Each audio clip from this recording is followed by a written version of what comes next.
Yeah, okay.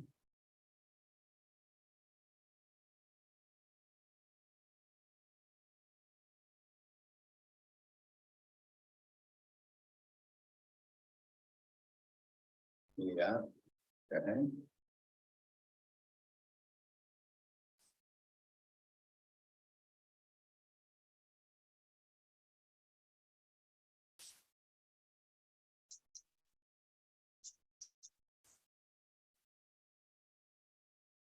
Okay.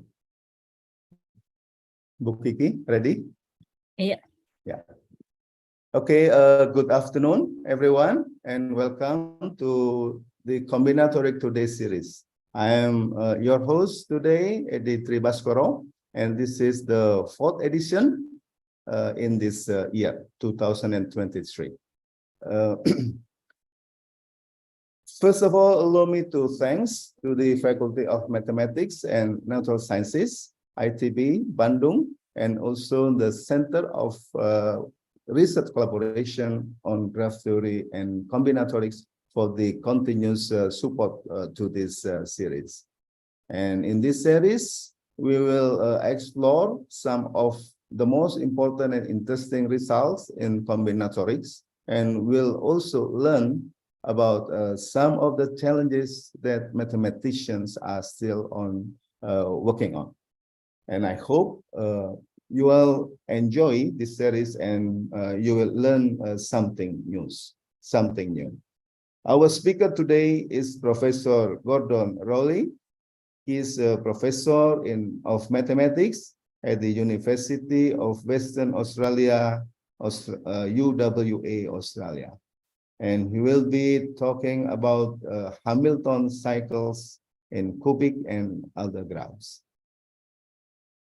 And this talk will be chaired by Dr. Kiki Sugeng. But before we begin, we have some group photo, and I would like to invite Dr. Hilda to take a group photo for us. Okay, hello everyone. Let's have a group photo. So please turn on your camera if you can, and prepare your big smile. Maybe just wait a few seconds because someone is joining us. Okay. So yeah, could you please turn on your camera?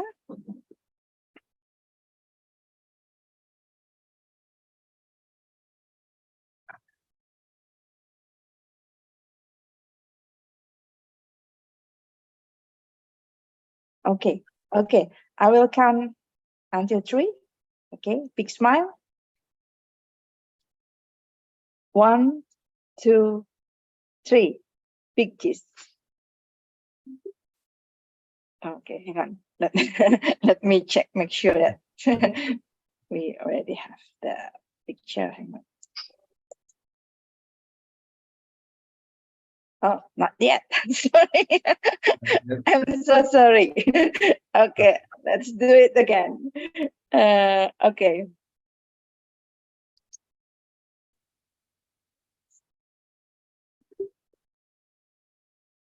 Oh, hang on. Oh, yes. Okay, everyone. 1, 2, 3. Cheers. Yes, okay. Okay. Hopefully this time works. Yes, okay. Great. Yeah. Excellent. Thank you, Wilda. And now I would like to invite Dr. Kiki for sharing this talk. Dr. Kiki, silakan. Okay. Thank you, Pak Edi. So good afternoon, good day, selamat siang, everyone. So today we have what is the very prominent researchers, Professor Gordon Royle, to give a talk. But before he starts, I would like to share some information about Professor Gordon Royle.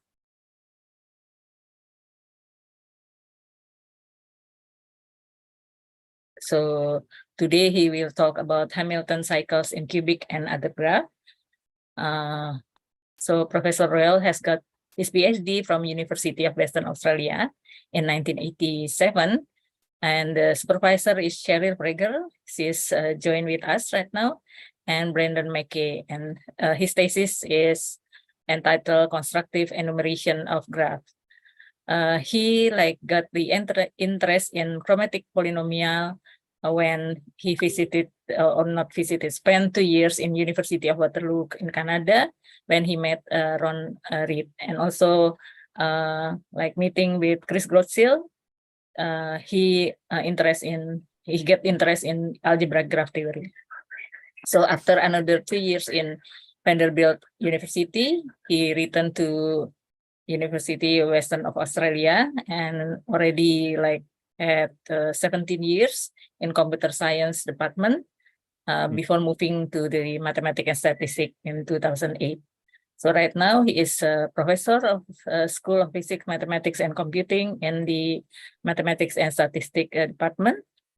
And Gordon also have Gavin Brown Prize for Outstanding Research in Combinatorics in 2010. His research interest is involve using computers to generate catalog of combinatorial objects such as cubic graph, transitive graph, permutation group, finite geometries, and matroid. This is in order to develop insight and guide the discovery and subsequent proof of exact structural result in these domains. Professor Gordon Royle had many papers that is published in very good journal, and he also had 2 books as far as I know. One is with Grotzil. This is the algebraic graph theory. Maybe everyone already read a little bit about or know about this group, and also the internally for connected binary matrix with no MK3T minor. This is with Mayhew and Whittle. So I think that is a little bit of the introduction for Professor Gordon Royle. I would like to invite Professor Gordon Royle to start your talk. So please. Okay. I'll start by sharing my screen. Okay. Yes, it's already move that out of the way and here. Just do a slight adjustment. Okay, is that can everyone see my screen properly? Yeah, it's great. Okay, good. Oops, I want to move that. Okay, so I'd like to thank you for the invitation to speak in this seminar series. I'm honoured to be one of the speakers. So I'm from Perth on the west coast of Western Australia, and it's actually relatively close to Bandung. In fact, Bandung is closer than Sydney. It only says that the travel time is 8 hours because you have to get to Jakarta first to get a plane. Those of you who are considering taking this flight might like to know that the 45th Combinatorial Conference is going to be held in Perth in December this year, and we'd be very happy to have anyone from Indonesia and our local neighbourhood visiting. So Perth is a city, about 2 million people on the banks of the Swan River. I think that Bandung is a little bit bigger than 2 million people, but not too much bigger, a similar sort of size. And this is UWA, which is the university on the banks of the Swan River, and that's where I have spent most of the last 30 years.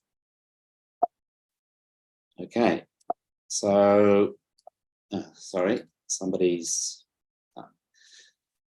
Okay, so what I'm going to talk about today is Hamilton cycles in a variety of different graphs, cubic graphs. Sorry,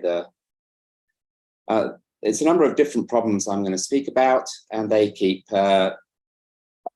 sorry, something is affecting my computer and moving I think it's when people are joining in and they have to be admitted, because the screen keeps going back. So there's a variety of problems to do with Hamilton cycles that I keep returning to, that some of them have been around for a very long time, and some of them there has been relatively recent progress, but they're all quite attractive problems, quite easy to state and quite easy to understand. So I thought they would be suitable for discussion in a seminar of this nature. So we're talking about graphs. You don't need to know much about graphs. We have vertices, and the vertices are connected by edges. And of course, the positions don't matter. The only thing that matters is which vertices are connected to which. This is a famous graph called the dodecahedron. It's cubic, which means that every vertex has got exactly 3 neighbors, and it's planar, which means we can draw it in the plane without any crossing edges. We're going to be looking at, in particular, cycles in graphs. So a cycle is just a circular sequence of vertices, and then back to the beginning again. So here we have a cycle in the dodecahedron. Here we have a 5-cycle Peterson graph. What we're particularly interested in is Hamilton cycles, and a Hamilton cycle is a cycle that uses all of the vertices of the graph. So here's a Hamilton cycle in the dodecahedron. It sort of wends its way around. It goes through every vertex in the graph exactly once, and then comes back to the beginning. The Peterson graph is famous because it doesn't have a Hamilton cycle. The best we can do is this cycle that uses all but one of the vertices. This vertex is left out. But if you sit down and try, you'll discover that you can never actually go through all of the vertices. Okay, why are these things called Hamilton cycles? Well, they're called Hamilton cycles because they were invented or discovered by Hamilton. This is Hamilton. He also invented the quaternions, but his connection to Hamilton cycles comes because he invented a game, and you can see that this game is a game on the dodecahedron graph. And the way the game worked is one person would put down 5 markers adjacent to each other, so they'd start a trail of length 5, and then the other player would have to complete that to a Hamilton cycle. So obviously, games in the 1850s were a little, didn't have to be all that exciting to be worth producing. They even produced a little travel version of this game, so you could do it while you're sitting on your stagecoach or something like that. The study of Hamilton cycles, just being a curiosity, really kicked off with the 4-color conjecture. And the 4-color conjecture, which we all know, is that the faces, in its original version, the faces of a cubic planar graph can be colored with 4 colors, so that countries or regions that share a border, like these 2 regions, do not have the same color. So that was originally introduced as a sort of curiosity, I guess, but then it rapidly developed into the most important conjecture in graph theory for most of the 20th century. So this particular graph the faces can be colored in 4 colors, every adjacent pair of colors. And so that's just an example that shows that this graph satisfies the conjecture. Anyway, the 4-color conjecture went on to dominate graph theory until the 70s, really. Many academics spent their entire career working on things that were inspired by the four-color conjecture. Many branches of graph theory owe their origins to the four-color conjecture. They were tools that were invented to attack the four-color conjecture that then became independently interesting fields of study. And of course, I guess we're all familiar with the fact that when it was finally resolved, then the solution caused a major sort of furore, major controversy, because of the use of computers and the fact that the solution was not very transparent and so on. Okay, what does all this have to do with Hamilton cycles? Well, this was, the connection is the following conjecture. This is a conjecture by Tate, and Tate said that every cubic planar graph, we need this 3 connectivity condition just to avoid trivial cases. But if you don't really know what doesn't matter too much. The conjecture was that every cubic planar graph has a Hamilton cycle. And it turns out that this conjecture is actually stronger than the four-color conjecture. This implies the four-color conjecture, because if you could find a Hamilton, you could find a four-coloring of the faces.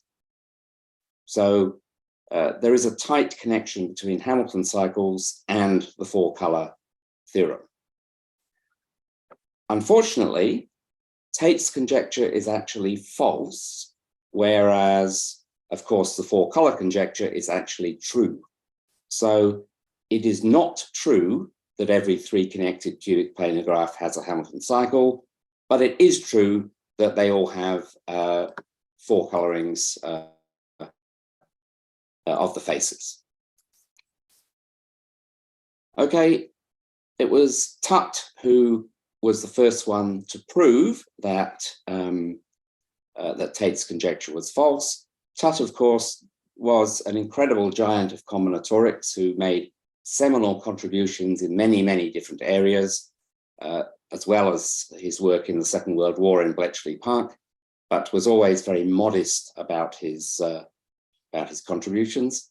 He obviously liked being photographed with his chin in his hand in a sort of thoughtful fashion. So this is the graph that Tut found. This is now the mid-1940s. So he found this graph and proved that it doesn't have a Hamilton cycle.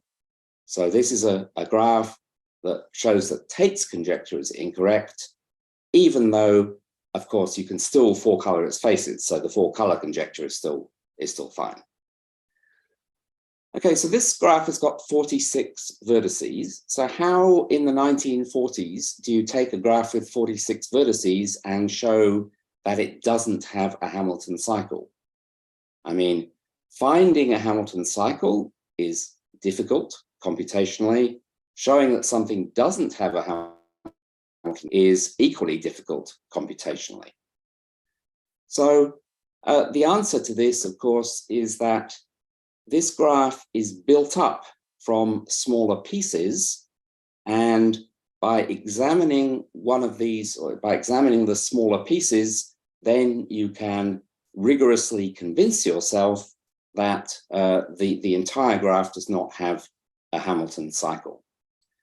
So this is what I'm going to call this is one of the pieces. So that's one of the 3 pieces that the graph was made from. This is the top piece here. I'm going to distinguish 2 vertices, the one on the left and the one on the right in red, and the one on the bottom in green. Now, if the original has a Hamilton cycle, then it has to enter this subgraph once, it has to go through all of the vertices, and then it has to leave, and it can never return to that subgraph. The reason is that if you have any piece of the graph that is cut off from the rest, then a Hamilton cycle must always use an even number of the edges connecting the graph, the piece to the original graph. Okay, so here is one way in which a Hamilton cycle could enter the gadget. I'm going to call a little piece like this a gadget, because it's a sort of a little piece that has special properties that we're going to use. So a Hamilton cycle, if one existed, could enter the piece, enter the gadget at this red vertex, work its way around, and then leave at the green vertex. Or it could enter at the other red vertex and work its way around and leave at the green vertex. But you should be able to convince yourself fairly quickly that you can't find any way of entering in the red vertex and leaving at the other red vertex. Okay, that just can't be done. You do have to fiddle around a little bit with like a pen and paper, but it doesn't take long until you realize that that's true. Okay, so what is the consequence of this? Well, any Hamilton cycle, if one existed, that enters the gadget and then leaves the gadget must use the green terminal. It might use this red terminal and the green, or it might use the other red terminal and the green, but it always has to use the green. Okay, so if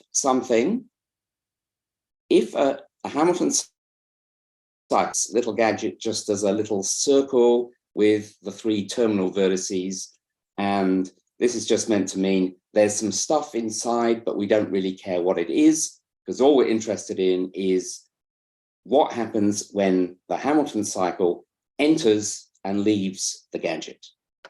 Well, if there was a Hamilton cycle, it would have to use this green vertex. But it would also have to use this green vertex. And it would also have to use this green vertex. But now we've got a Hamilton cycle, a supposed Hamilton cycle, that uses all 3 edges incident with this central vertex. And that's impossible, because a Hamilton cycle must enter a vertex along one edge, leave that vertex along one of its other edges, and then it's never allowed to return to that vertex again. So the properties of the gadget mean that the entire graph does not have a Hamilton cycle. Okay, as we'll see, gadgets are very important in the study of Hamilton cycles, because really interesting stuff only happens when you have fairly big graphs, and the only way we can understand big graphs is if they're made up of lots of small graphs, which have properties that we can control. Okay, Tut's graph had 46 vertices. That was the cubic planar non-Hamiltonian one, and there are smaller ones, so Tut didn't find the smallest, but this is one of the smallest ones, and that was found by this man here, who won a Nobel Prize in medicine or physiology for discovering the bacteria can mate. I have no idea why a molecular biologist with non-Hamiltonian cubic planar graphs, but it's an interesting story. Brendan McKay and his supervisor, Derek Holt, there were no smaller 3-connected cubic planar non-Hamiltonian graphs. Okay, so let's look at the first thread that I want to talk about, which is graphs that have exactly one Hamilton cycle. But I want to connect it to what we've just seen, to Tut's proof, Tut's counterexample showing there's a non-Hamiltonian cubic planar graph. In the same paper that Tut presented his graph, He also gave a proof of the following theorem, which isn't due to Tut. He attributed it to his friend Smith. Nobody knows Smith's proof of this result. But what Smith proved was that any edge in a cubic graph lies in an even number of Hamilton cycles. So here's just another little example. This is a graph. All of the Hamilton cycles in this graph are obtained just by rotating this one, round its around the center. And so every rim edge lies in every one of these spoke edges lies in 2 Hamilton cycles. Every one of these edges lies in 4 Hamilton cycles. That's even. So that means that a cubic graph that has 1 Hamilton cycle must have more. Can't have just 1, can't even have 2, it must have at least 3, which is sort of curious. There are lots of cubic graphs that do have exactly 3 Hamilton cycles. K4, for example, the complete graph on 4 vertices, this has just 3 Hamilton cycles. And if I take any graph with 3 Hamilton cycles and simply replace one of its vertices by a triangle, making a bigger graph, and then then that doesn't allow any more Hamilton cycles to be created. The number of Hamilton cycles of the graph with the triangle replacing the vertex is exactly the same. So any Hamilton cycle that used to go through like this will now go through like this, but there's nothing new, no newer ones occur. Okay. So if a cubic graph can't have 1 Hamilton cycle, can we have any graphs that have 1 Hamilton cycle, exactly 1 Hamilton cycle? So they're called uniquely Hamiltonian graphs. So the first thing you realize as soon as you start to think about it is that vertices of degree 2 are not really interesting. This graph has got exactly 1 Hamilton cycle. It just goes round the outside like this. But then if I just throw in a million vertices of degree 2, then that still has exactly 1 Hamilton cycle. It has to go around like that. So vertices of degree 2 don't change whether or not a graph is uniquely Hamiltonian. So a UH3 graph is uniquely Hamiltonian graph with minimum vertex degree at least 3. What can we say about UH3 graphs? Do they even exist? Are there graphs with minimum degree 3 that have 1 Hamilton cycle only? Okay, so small UH3 graphs. Well, we can do a computer search to see whether these things exist. And this is a search that I did a few years ago.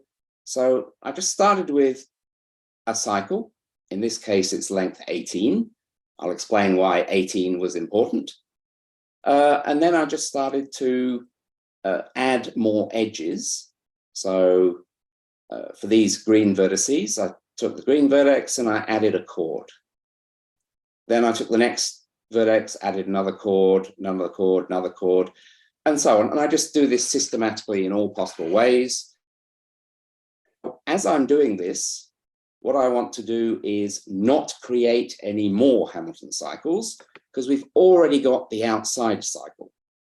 We don't want any more if we're looking for a graph that is uniquely Hamiltonian. And you just keep going, and then you either can finish, you arrive at the, you've dealt with all of the vertices of degree 2, increase their degree to 3, or you can't.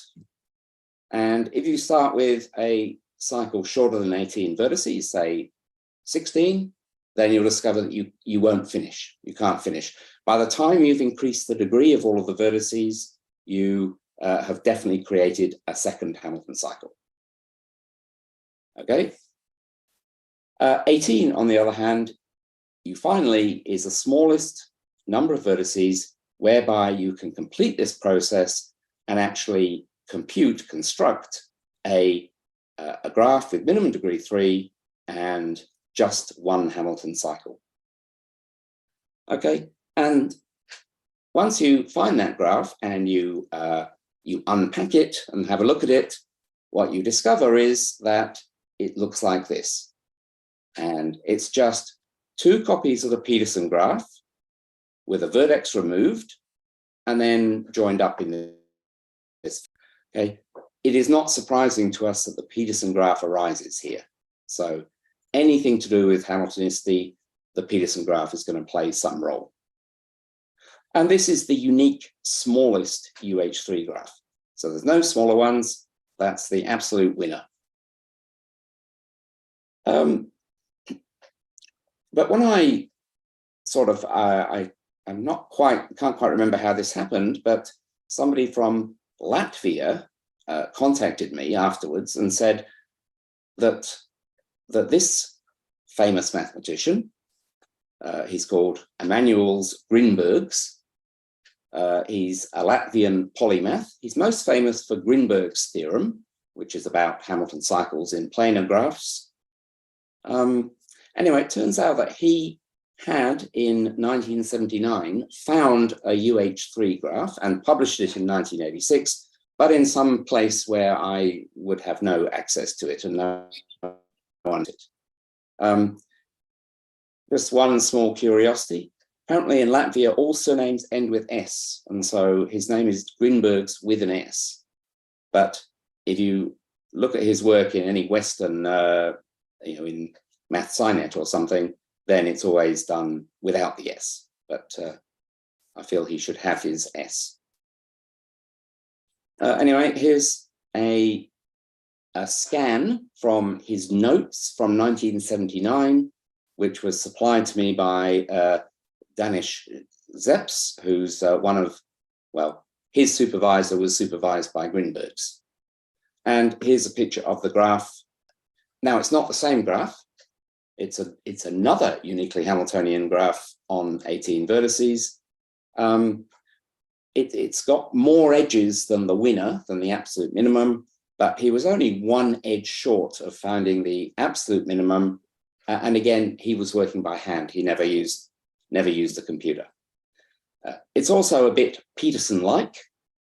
You take 2 copies of the Peterson graph and you delete a vertex from each, and then you add an extra edge to each of them and then join them by 3 edges.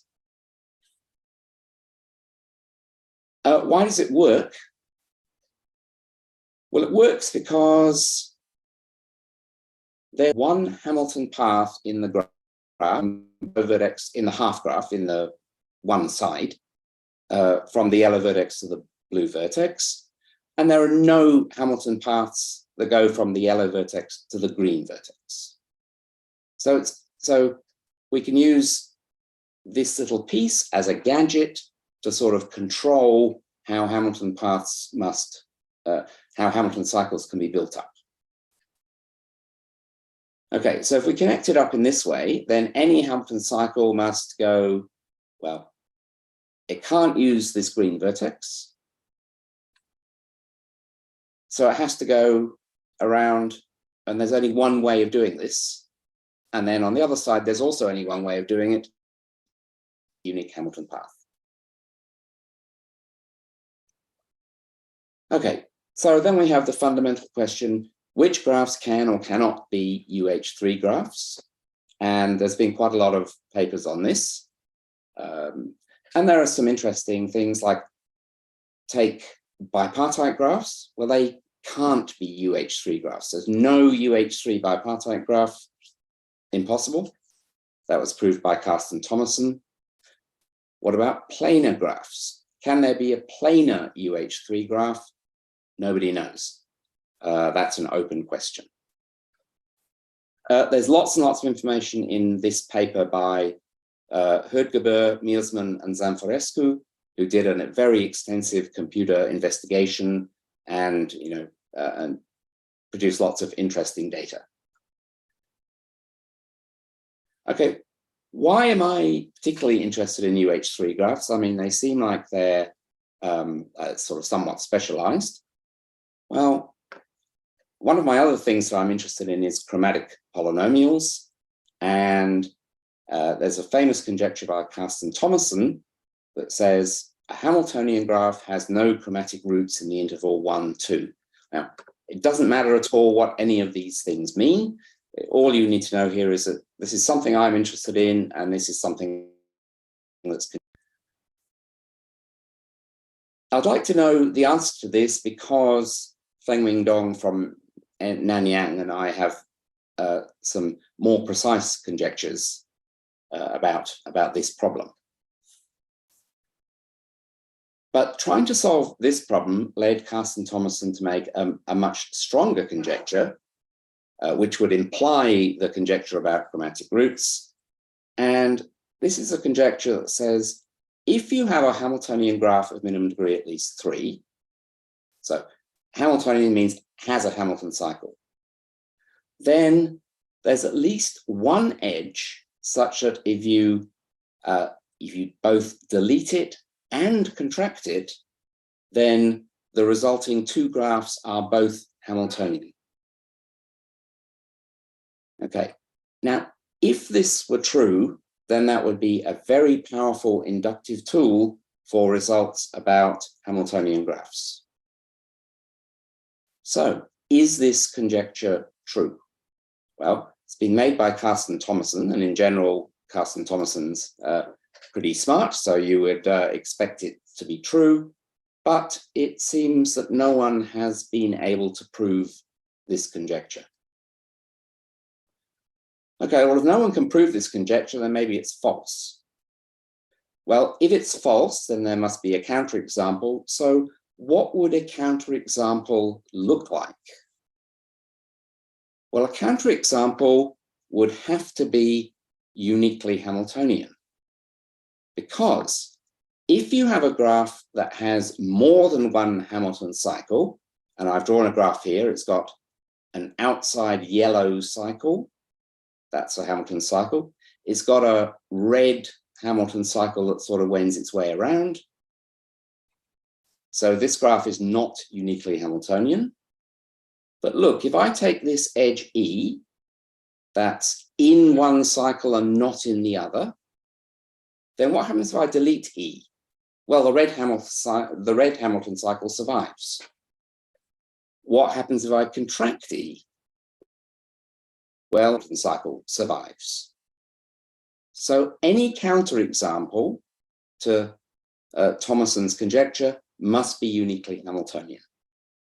So if we understood uniquely Hamiltonian UH3 graphs, then we might be able to do some more about Thomason's conjecture.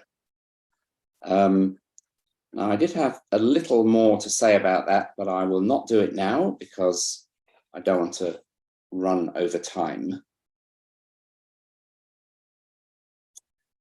Okay, so let's continue on the uniquely Hamiltonian theme, but look at another famous conjecture, which is called Sheehan's conjecture. And we know that there are no cubic UH graphs, because any cubic graph with one Hamilton cycle has at least 3 Hamilton cycles. Sheehan, way back in 1975, famously conjectured that the same is true for quartic, or in other words, 4 regular graphs. So there are no uniquely Hamiltonian 4 regular graphs, or if a 4 regular graph has 1 Hamilton cycle, then it must have another Hamilton cycle.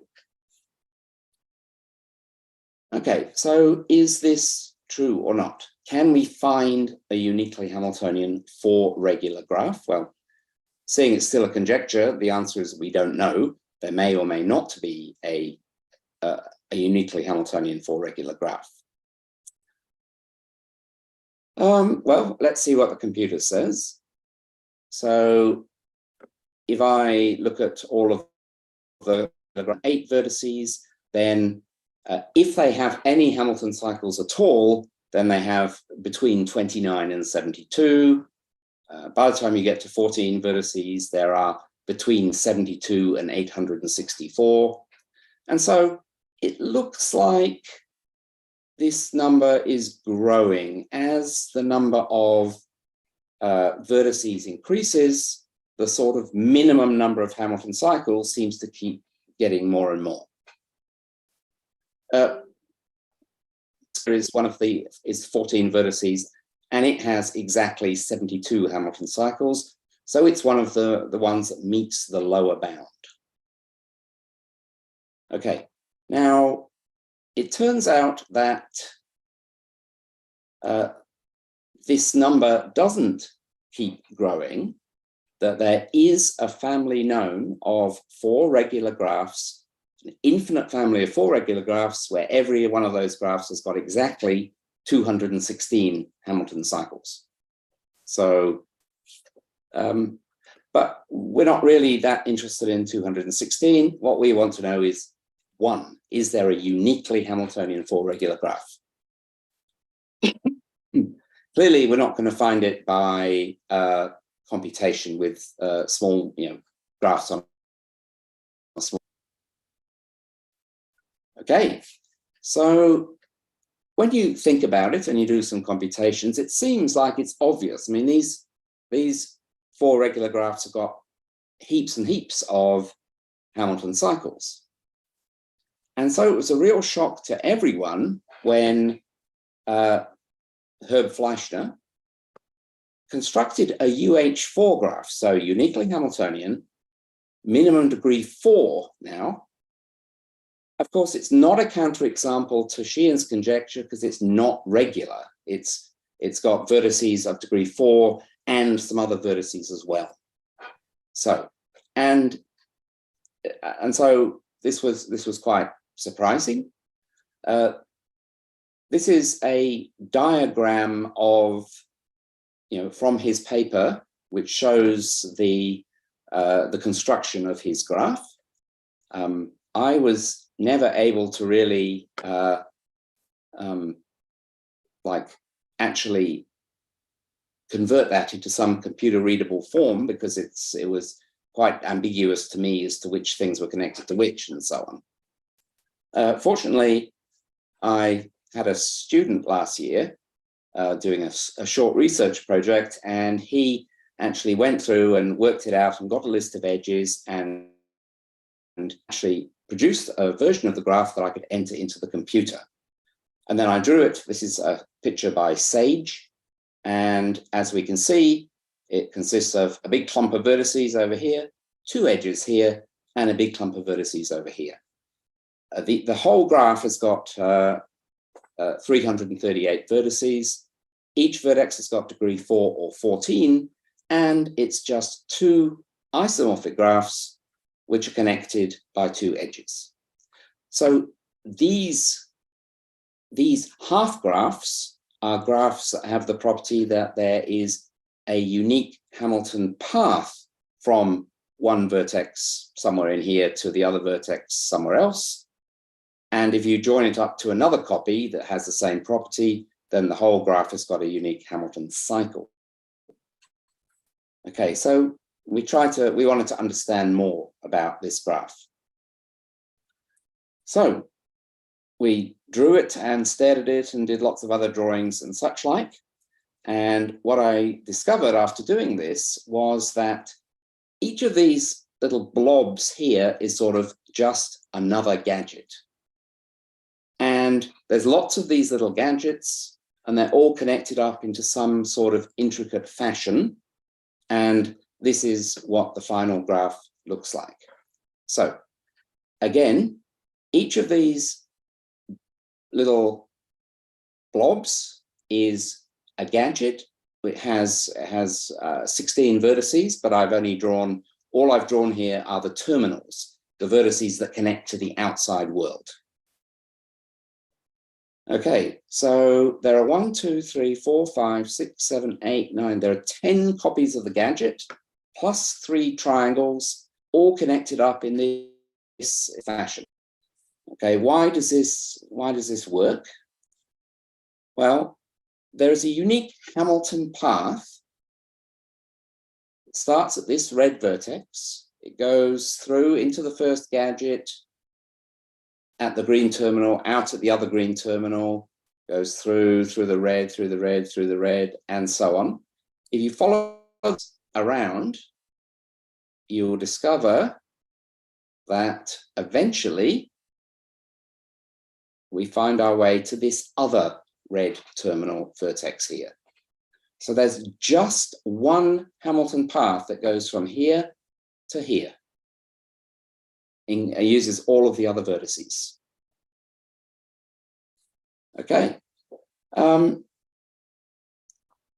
when I connect this terminal to the same terminal in another copy, and this one to another one, the same terminal, then the whole graph has got exactly one Hamilton cycle, because it has to use the two connecting edges, and then once it's into this half, it just has to follow that that Hamilton path and can't do anything else.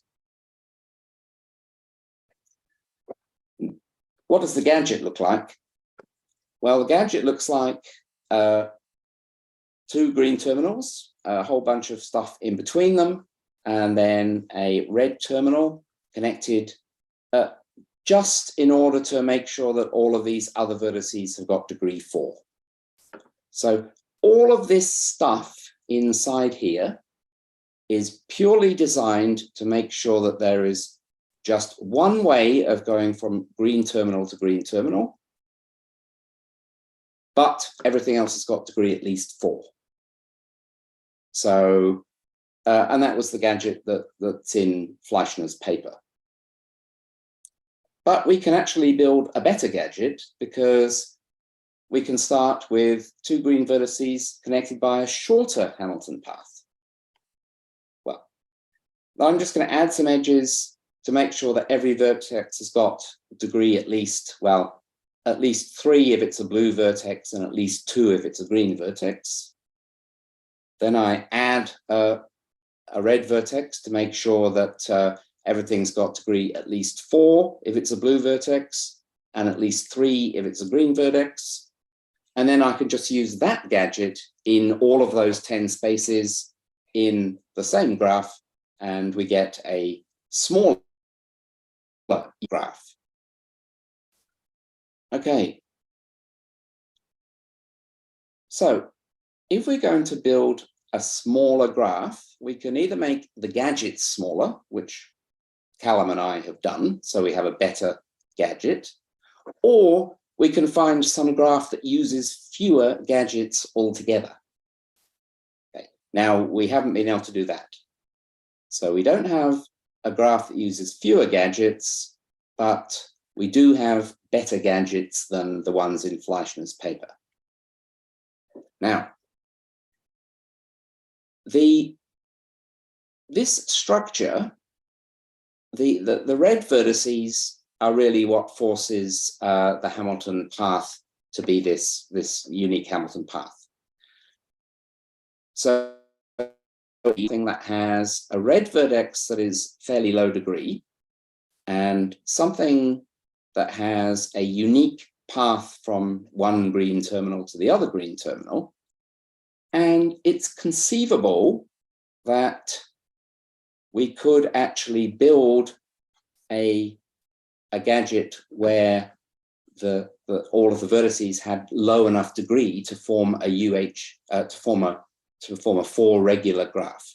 It's just that the gadget's going to have to be a lot bigger, because we have to, we need to add edges to get the valency of the vertices to increase by enough. But we're sort of fairly constrained if we want it to be 4 regular. But having looked at this, I now believe that Sheehan's conjecture is actually false, and that there will be a 4 regular graph with a unique Hamilton path.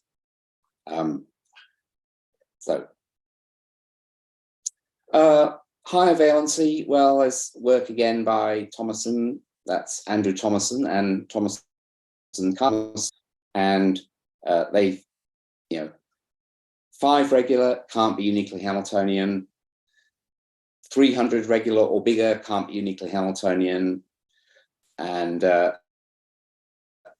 4 regular is really the only promising place to look for a uniquely Hamiltonian graph. Okay.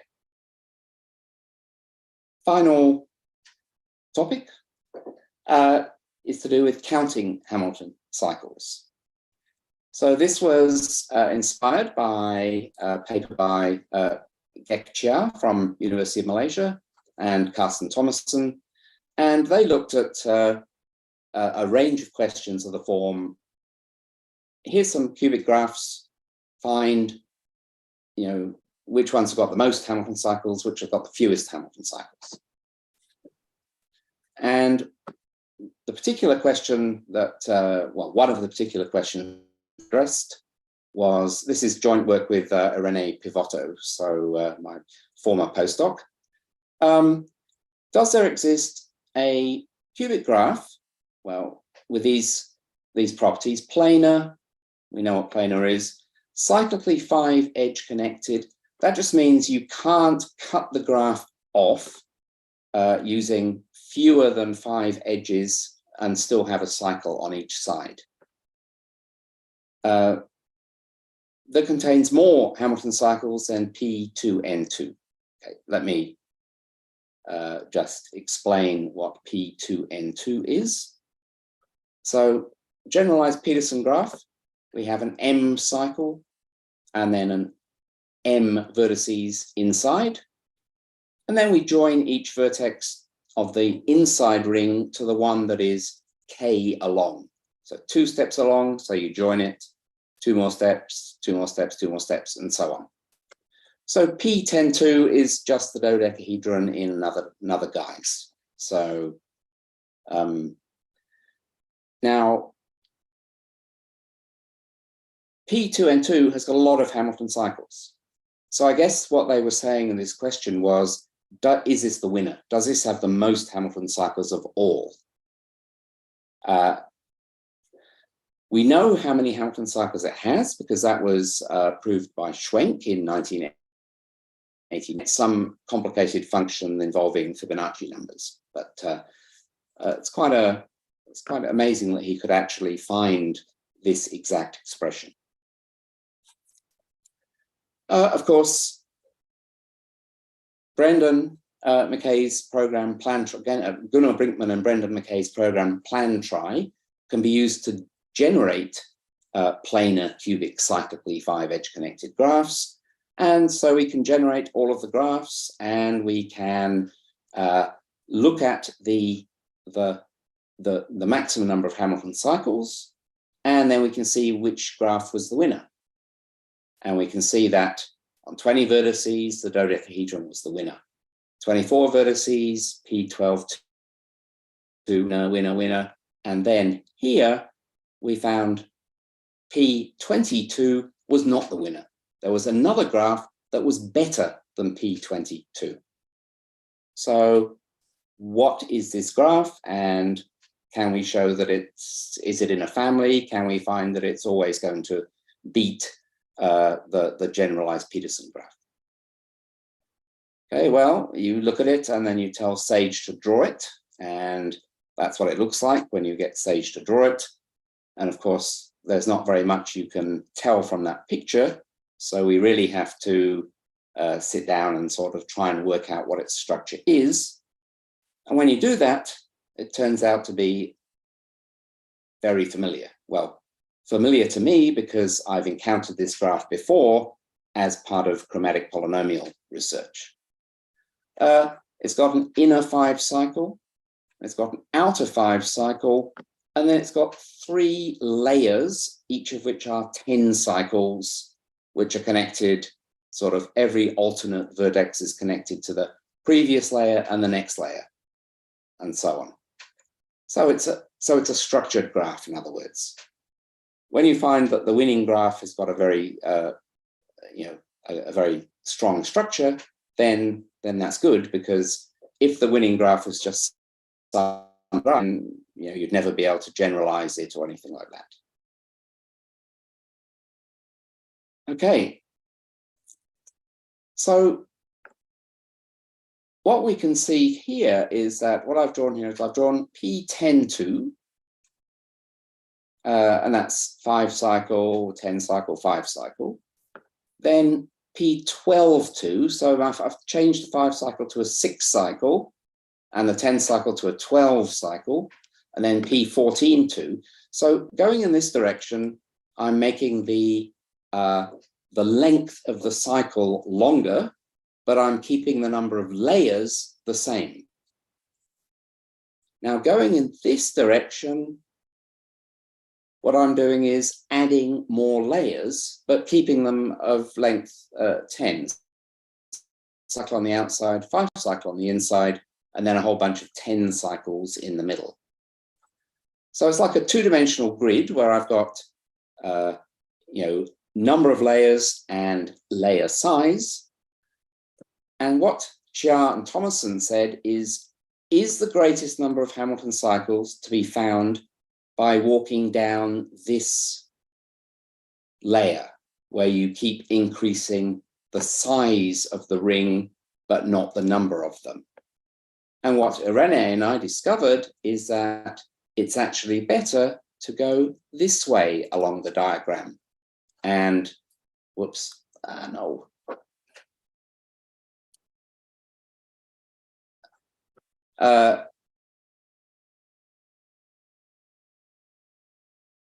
It's actually better to go this way along the diagram.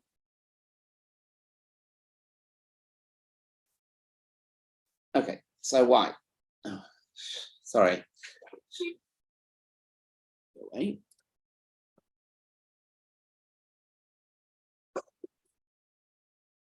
Okay, so I've called, so we named this family of graphs just N51, N52, N53, just indicating how many layers there were. The 5 indicating the layer size being what it is. And then it turned out that this family of graphs has actually been studied before, because they're all fullerenes, and fullerenes are chemical carbon molecules that have that are planar, whose molecular skeleton is a planar cubic graph, whose faces all have size 5 and 6, and so what we were actually studying without realizing it is something called a dodecahedron capped 5-0 zigzag nanotube.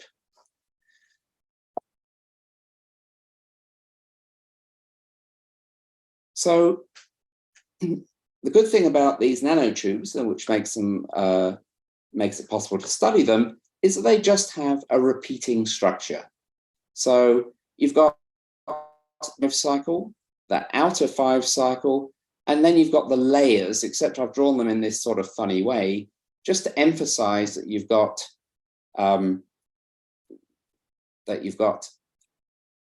a start, a layer, another layer, and then a finish. And to make these things, to make these graphs bigger, you just add more layers. So, and the advantage of, what makes these things amenable to analysis is that we can analyze the effect on the number of Hamilton cycles of just adding an extra layer. And the way it's done is very similar to the transfer matrix techniques that are used by statistical physicists in studying the Q-state Potts model and the chromatic polynomial. Okay. When you think about how a Hamilton cycle must look, you must either have 2 edges that are used between each pair of adjacent layers, or 4 edges that are used between each pair of adjacent layers. It's either 2 or 4. And then you just have to count the number of 2s and count the number of 4s, and then that gives you well, I'll do one example. Okay, what I want to do is the Hamilton cycles. If I look at a type 4 Hamilton cycle, and I consider one particular layer, and I just look at everything that's to the left of it, then it must consist of 2 strands like this, and then if so there must be 2 strands to the left of this layer. There's going to be some stuff inside this layer, and then there's going to be 2 more strands heading out on the other side. So 2 strands come in, this green and this green, and then they must come out through here. Okay, that means that we can encode what happens inside a layer just via what I've called a domino here. So it's a domino, it's got 2 yellow terminals, 2 green terminals and 2 blue terminals on one side and the same on the other side. And then what happens inside, we don't really care, because all we need to know is if there's 2 strands that come in with this particular pattern on the left, then we can send 2 strands out on the right with this particular pattern. So any Hamilton cycle can just be described as a bunch of dominoes that work next to each other. So this matches this, this matches this, this matches this, and so on. So all you need to do to work out how many Hamilton cycles there are is just work out how many ways you can put this collection of dominoes down in a fashion such that the left and the right hand sides match up. Well, it turns out that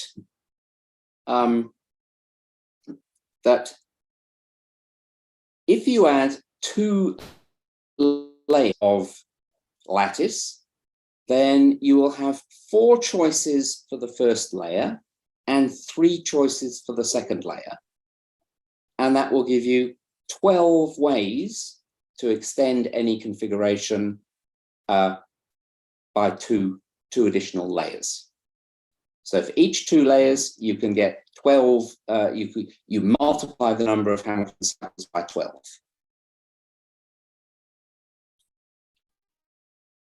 So that then tells us how many Hamilton cycles there are in these families of graphs. In the generalized Peterson graphs, there's about 5 to the v on 4, because that's the golden ratio. That comes from the Fibonacci number and the number of, and Schwenk's result about the number of Hamilton cycles. But if you do it using this R family, then you've got 12 to the v on 20, and it turns out that 12 to the v on 20 beats 5 to the v on 4. So this family of graphs always has more Hamilton cycles than the generalized Peterson family. So is it the winner? Is it the absolute best for all cubic cyclically 5-edge connected graphs? Well, our family wins on 40 vertices. It doesn't occur again until 60 vertices, where it wins again. The generalized Peterson graphs win for each of these intermediate even numbers of vertices. But then for 56 vertices, we get another graph occurring, something that's not a generalized Peterson graph, but still has more Hamilton cycles than the generalized Peterson graphs. And that's what it looks like. It's pretty ugly. We have been unable to put it into any infinite family. It is a fullerene again, but we haven't been able to put it into an infinite family. Irene and I did a lot of things like that, and we have a paper or 2 doing a number of different families of cubic graphs. Finish with some open questions. What is the smallest UH4 graph? Don't know. Is there a regular UH4 graph? I think probably, possibly. What it is there a planar UH3 graph? Again, that's, yes, we just don't know. Conjectured answer there is no. And just a reminder, the final slide is an advert for the conference in UWA. This is my local beach. So if you too want to enjoy that local beach, then please come to Perth, December 11th to 15th in December. And thank you. So let's give a big applause for Gordon. Thank you very much, or terima kasih for very interesting talk and amazing story how to build like a new graph to like have like really nice properties about Hamiltonian cycle. So, but before we start the question and answer session, I give the session to Pak Edi first. Okay, so we will present song. This is Million Dreams. The title of the song is Million Dreams, and sung by a choir of ITB choir. And in this choir, 2 persons are here. This is Ibu Rinovia and also Ibu Hilda Asyaton. So, okay, please let me give you some song.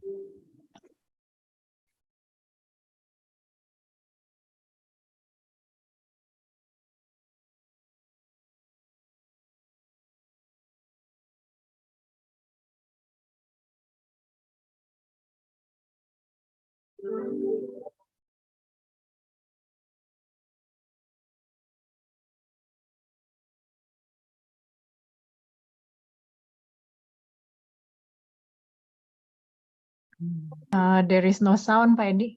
Huh? Is it?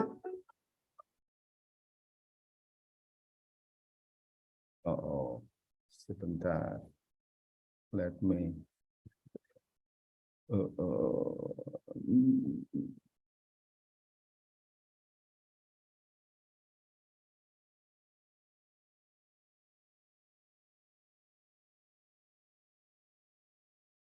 Okay, try again.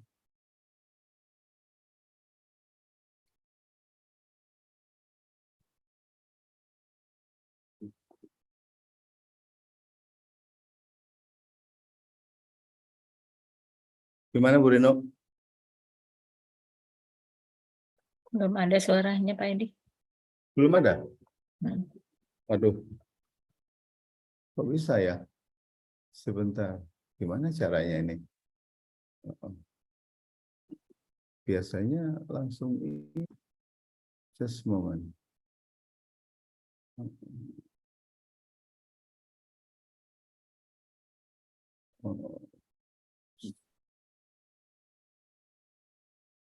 Sudah benar. Mestinya ini ya. Oh, sebentar.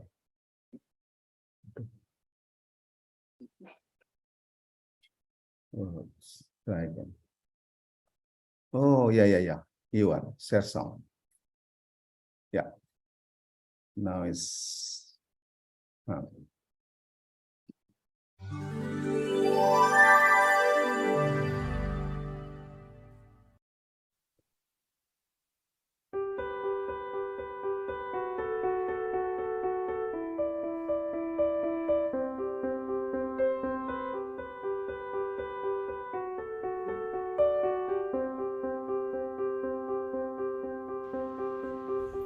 I close my eyes and I can see a world that's waiting for me. That I call my own. Through the dark, through the door, through where no one's been before, but it feels like home. They can say it all sounds crazy, They can say I've lost my mind. I don't care, so call me crazy. We can live in the world that we desire. 'Cause every night I lie in bed, the brightest colors fill my head. A million dreams are keeping me awake. I think of what the world would be, a vision of the one I see. A million dreams is all it's gonna take. A million dreams for the world we're gonna make.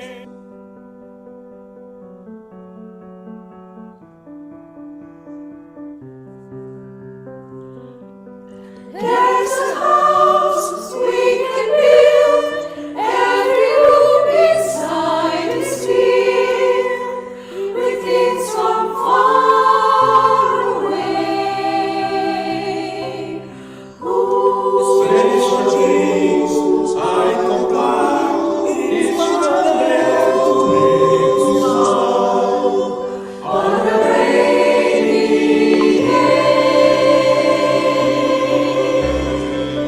They can say lost us crazy.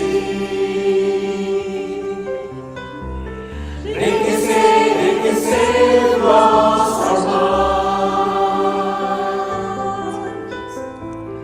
I don't care if they call us crazy. Right away to the world that we desire.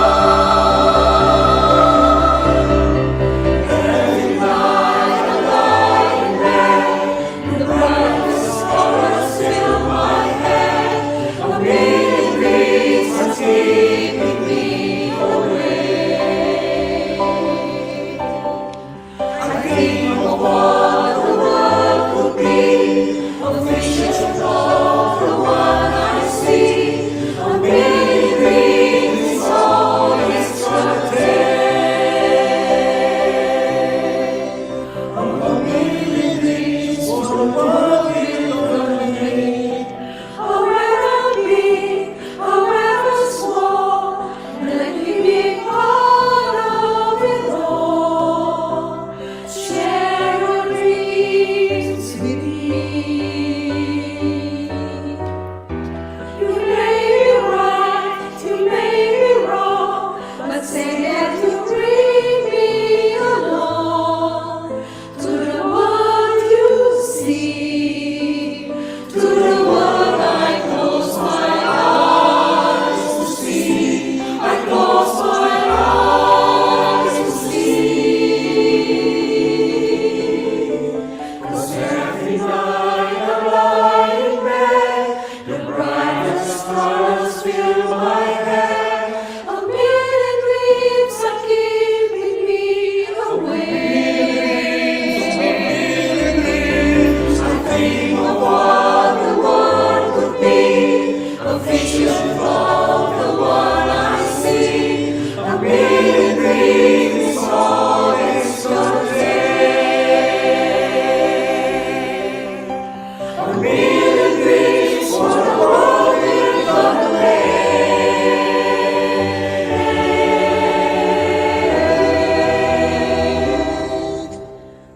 For the world we're gonna make.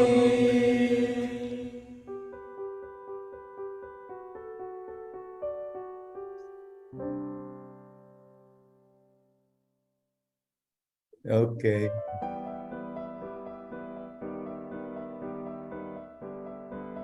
Wonderful. Okay. Thank you. I hope you enjoy, Gordon. Yes. The Greatest Okay, Showman thank is one of you. my favorite movies. Back to Kiki. Okay, thank you, Pak Edi. So it's time for the question and answer session. Any question or comment for Gordon?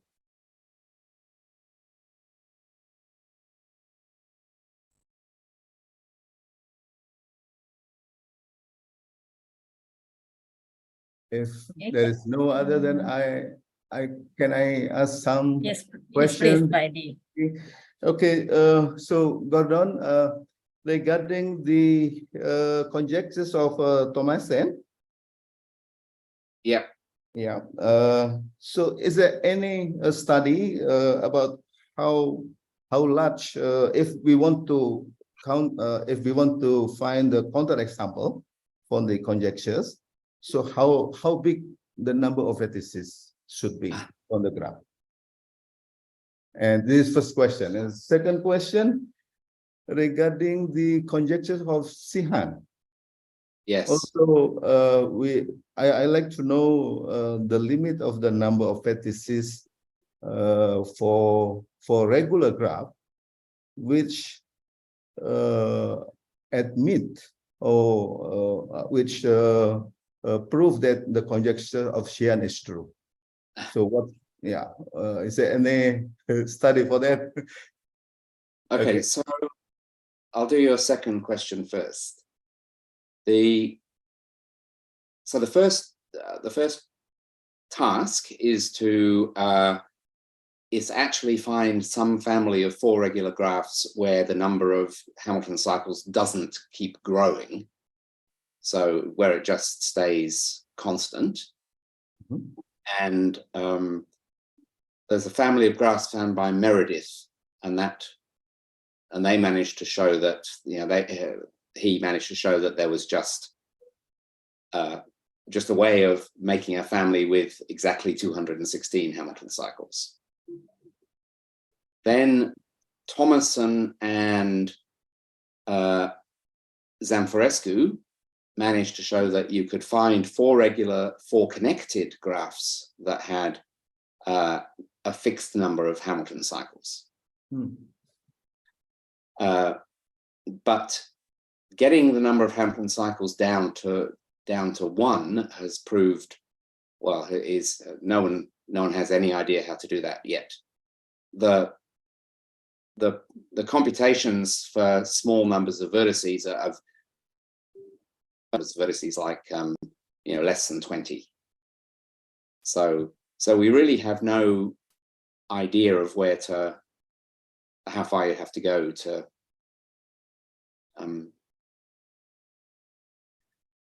the Thomason's conjecture about Hamiltonian graphs of minimum degree 3. Mm-hmm. So as far as I know, I worked out myself that it would have to be uniquely Hamiltonian. So I don't think anyone else has made that connection or examined along those lines. But there's a paper called something like What's on His Mind, which lists a bunch of conjectures of Thomason and what their status is nowadays. And for that conjecture, they just say very little is known about this conjecture. So I think I think it's likely to be a difficult conjecture. So I also managed to show that any counterexample to this conjecture would have to be uniquely Hamiltonian, and also would have to have no n-1 cycle. So no n-1 cycle and uniquely Hamiltonian. Now, the easiest way to make sure there's no n-1 cycle in your graph is to make it bipartite. So if it's got even number of vertices and it's bipartite, but Thomason himself proved that there are no uniquely Hamiltonian UH3 bipartite graphs. So this avenue to finding a counterexample is sort of blocked off. So in summary, almost nothing is known about all of those questions. Yeah. Which is not surprising. Yes. Okay. Okay, so there's a question that from the chat. Yeah. So any other question? There's one in the chat. There's a question in the chat. Sorry. Fawaz. Fawaz, yes, that is correct. If you can find a gadget that when you put it into the main graph, then every vertex has got degree 4, then yes, that would be a counterexample to Sheehan's conjecture. So what that would mean is you'd need to take a longer Hamilton path between 2 green vertices so that you didn't need to use the red vertex to increase the degree of every other vertex. So if you could somehow arrange it so you could have a red vertex that only had degree 2 inside the gadget, then when it's placed into the rest of the graph, then it will have degree 4 because it has 2 connections leading from it. You need a red vertex of degree 2, 2 green vertices of degree 3, every other vertex of degree 4, Hamiltonian, and just one Hamiltonian path between the 2 green vertices that doesn't use the red vertex. Then you could put that gadget in and you would find a counterexample. So that's, I haven't looked very hard in that direction. So that may be possible. Yeah, so I think that, Tony. Yeah, Tony, please. Not exactly a mathematical question, but you mentioned the molecular biologist, what was his name again, discovered the smallest unique Hamiltonian graph with 3, that is 3 regular, right? Yes. Do you know what is the title of the paper that was related? You did say that you have no idea how a molecular biologist discovers a graph, but no, I don't have that at hand. But okay, yeah, I was just thinking if we find the papers, then maybe we can find out why. Yes, yeah, I'm kind of interested in the history of things, so I'm getting more interested in tracking down the original papers and such like. Yeah. Okay, thanks, Tony. Yeah, thank you. So, Gordon, regarding the gadget, so the construction is not unique, right? So you can, we possibly can create another kind of gadget, or Absolutely. that is the only way? Yeah, okay. I mean, I think for the UH4 graph, Fleischner found one that worked, and that was that. Okay. And that there is a lot of scope to modify it, maybe even to find a counterexample to Sheehan's conjecture, or at the very least to find smaller UH4 graphs. Okay. But finding the smallest UH4 graph will be a major challenge, I think. So. Yeah, but just wondering. Okay, thank you. Yeah. But it's not like, so cubic uniquely Hamiltonian graphs don't exist because there's the structure is very, very tight. It's very once you've got one Hamilton cycle, then so much else is determined. And that's just not true for 4 regular graphs. So I think that I really think that Sheehan's conjecture might be false, and that there might be an example. It's just going to be big. That's all. There's nothing strong preventing there being a unique Hamilton cycle. Okay. So. Yeah, thank you very much, Gordon. So, Pak Edi, do you like to make comments, or like go straight to the what is the closing? But before that, could you please join me to have a big applause for Gordon? Thank you very much. Okay. Pak Edi. So Thank you. yeah, thanks again to Professor Gordon Royle for fabulous and interesting talks today. And on behalf of ITB, I would like to give you some certificate. Let me present you the certificates. Okay. Sorry, not this one, of course. Okay. Okay. This is the certificate for Professor Gordon Royle for this nice keynote talks in Combinatorics today's series.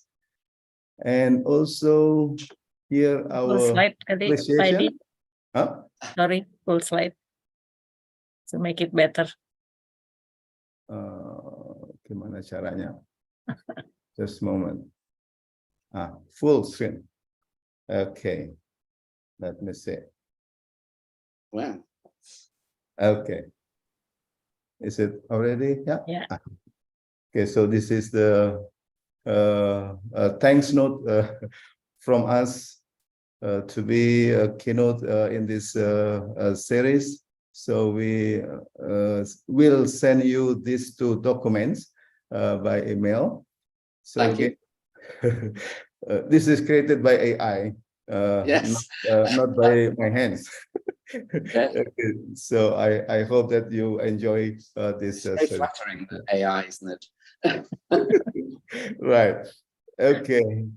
Okay. Bye-bye. Okay, so thanks. Okay, so Thank you, Gordon, and thank you everyone for joining in this series today. So we hope we can meet again next month in this series. Okay. Sounds good. Okay, so bye-bye, everyone. Okay. Thanks a Bye-bye. lot. Bye. Thank Bye. you. Bye. Hope to see you in December, Gordon. Yes. Yeah, and see you in December. Okay, thanks. Hello, Marian. Yeah. Thank you for Marian, joining. so next session will be your talk. Where is Marian?